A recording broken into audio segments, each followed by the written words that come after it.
Good morning, everyone. My name is Brent Grenna. I'm the founder and CEO of Evertrue. That was me growing up on a farm in Northeast Iowa. And I show this photo because at that time in my life, one of my goals was to be the first member of my family to go to college. I was the oldest of 3 boys, and I was super fortunate to get recruited by Brown University to play football. I showed up there as the 8th string fullback my freshman year on a team that passed for 400 yards a game, which is not what they told me on my recruiting trip, but I stuck it out and ended up being captain my senior year, and in doing that got access to some incredible alumni mentors from the Football Association, which led to my first job in Chicago at an investment bank named William Blair & Company. When I got to Chicago, I didn't know anyone, and so I Googled Brown Club of Chicago, and I went to a local alumni chapter meetup.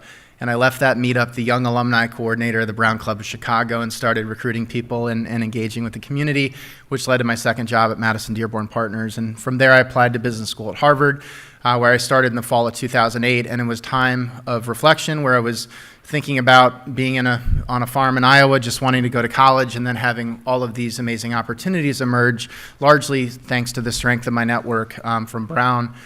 While I was here, somebody reached out from the university and said, "Hey, Brent, we'd love it if you'd consider leading the fundraising campaign for your 5th reunion." And I said, "Of course, how do I help?" They sent me this, which was a spreadsheet of my classmates from their database system. And it was problematic for a couple of reasons. One, all the information was out of date. 2, it was a spreadsheet. And it was an incredibly manual, cumbersome process. It was really my first window into the world of fundraising. I went on to learn that Brown University was using 25-year-old software technology. They were still using a singular channel via the telephone, trying to reach people at night, spending a ton of money on direct marketing, direct mail, basically doing nothing around digital.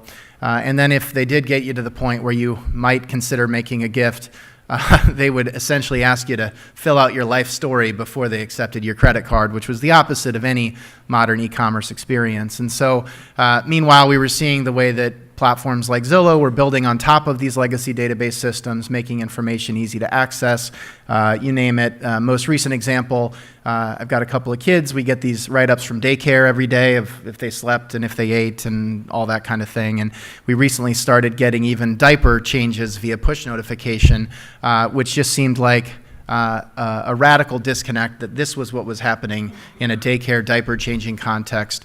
Meanwhile, the $50 billion higher ed fundraising sector was still stuck with big printouts and people flying around the country as major gift offices trying to meet all of you. And so we've built out a vertical SaaS solution that really connects digital and engagement in a way that hasn't happened before, to really introduce a modern marketing and sales funnel mentality to this business of fundraising, looking at engagement, looking at annual giving, and really referencing e-commerce platforms, leveraging data to do prospect discovery and analytics to be able to predict who the best next major donor prospects might be, and then ultimately personalizing the outreach for major gift fundraisers. And we're now working with over half of the top 50 or top 100 U.S. News and World Report institutions. We have over $40 billion of giving data from several hundred customers that span from the elite K-12 boarding school market all the way up to some of the largest universities in the country. We're supported by University Ventures and Bain Capital Ventures, and ultimately still feel like we're relatively early on in this disruption around higher ed. The fundraising space is a marketing and sales business. There's been so much innovation on the OPM side of higher ed. All of those same trends are, we think, well suited to play out on the advancement side of the house as well. We think that there's roughly a $600 million addressable market just from a software perspective, and then a significant potential beyond that from a services perspective. And so we're going to continue to work with some of these leaders at each tier, continue to leverage the tight-knit market and referenceability. And we believe that as companies like Ellucian and Blackbaud and others are still in the early wave of their first V1 cloud transitions, that there's a huge opportunity for companies like us to really help our customers leapfrog the status quo. And so some screenshots and use cases that I don't think I have time to get into, but it's been a great journey so far. We're approaching $8 million in annual recurring revenue, roughly break even. Not looking for investment at this moment, although there are some M&A opportunities that we're starting to consider. If any of you happen to be volunteers with your own institutions or involved with your kids' schools, that's one way to help as well. So feel free to look us up, Brent at evertrue.com. Thank you.